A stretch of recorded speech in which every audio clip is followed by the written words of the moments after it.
Fantastic. I like this model. Wonderful. By the way, just a little disclaimer, I've used this model for many years and I've built on it and I've sort of evolved it to match what I do and how it could actually serve my leaders that I work with. It's the team performance model by Drexler and Siebert. And I've added also, there's another layer to it, talk about the leadership toolbox. And the other layer is the team toolbox, whereby both of those competencies are parallel. Remember what I said, the responsibility of the leader versus the responsibility of the team towards the leader and vice versa. And those are the skills that are evergreen for both leaders and team members. And my workshops is built around those 7 stages for both leaders and team members.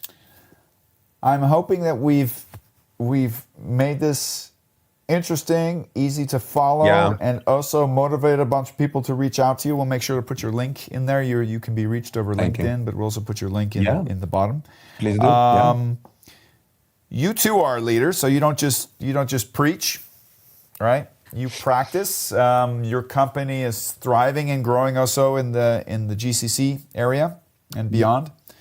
What are some of the, I guess sometimes it's my wife is a doctor, and it's always funny when she says, I have this issue, I have this ailment. I said, well, do you know a good doctor?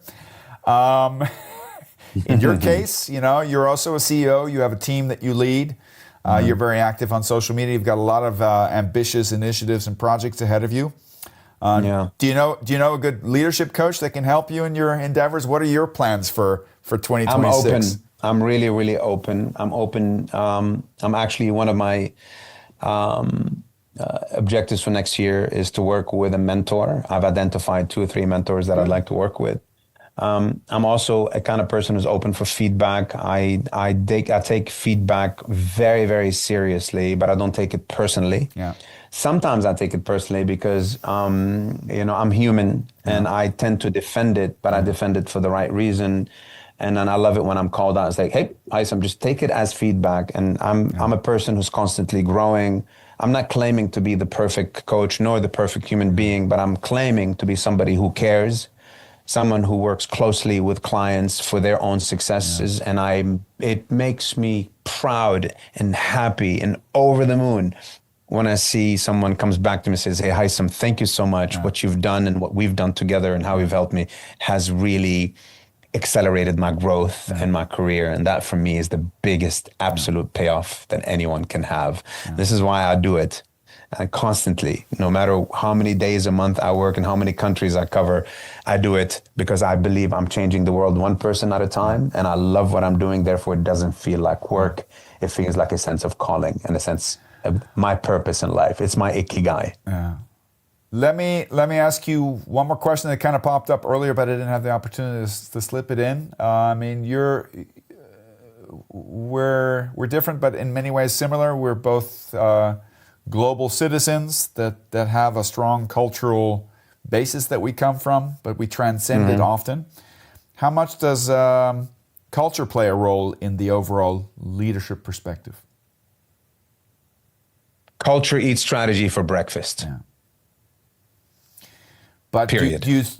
Would you say that the leadership principles that we talked about, I don't know if we'd say transcends, but still is present in every culture?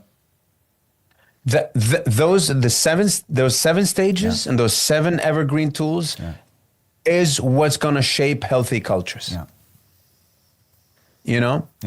And I believe that when leaders master those 7 tools and ensure those 7 stages are present in all initiatives, there you go. That's a high performance culture. And I would probably add from my experience, I think I've never been afraid of meeting a different culture.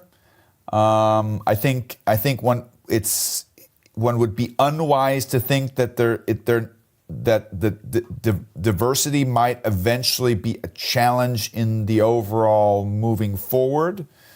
But if it's addressed, I find that diversity is actually an absolute asset. I love to learn from other cultures, and I think it often only requires a slight adaptation to make a model like yours work. sometimes. Yeah, I mean, look, and again, that's a beautiful thing about this model is that it is extremely, again, it is a one size fits all. Yeah. And it's not it's like, and you can see it's very malleable and flexible. Yeah. Sometimes organizations, you can take a look and say, I've got no issue with trust. Yeah. But there's an issue with goal role clarification, and there's an issue a little bit on lack of commitment. Not because I'm a bad leader, it's because there's a dysfunction. Fix it. This is what I'm talking about. Look at those signals, and that's by no means justifies or signals that you're failing as a leader. It's just simply, it happens. And when it does happen, fix it. And when you fix it, people understand that you're being a great manager and a great leader. That's why it's extremely malleable and flexible. And that's why it's evergreen.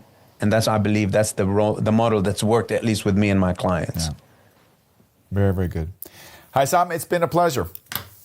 The pleasure is always mine, Mark. Thank you so much.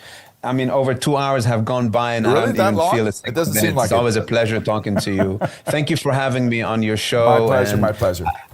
I can't wait to see you face to face very, same very here. soon. Same here. Hayssam, thanks again for everything. Have a great rest of the year, and I'm sure we'll be bumping into each other in 2026. Shukran, merci beaucoup, vielen Dank, mein Freund, and hope we All see the best. you very, very soon and hear some good news from you as well. Thanks.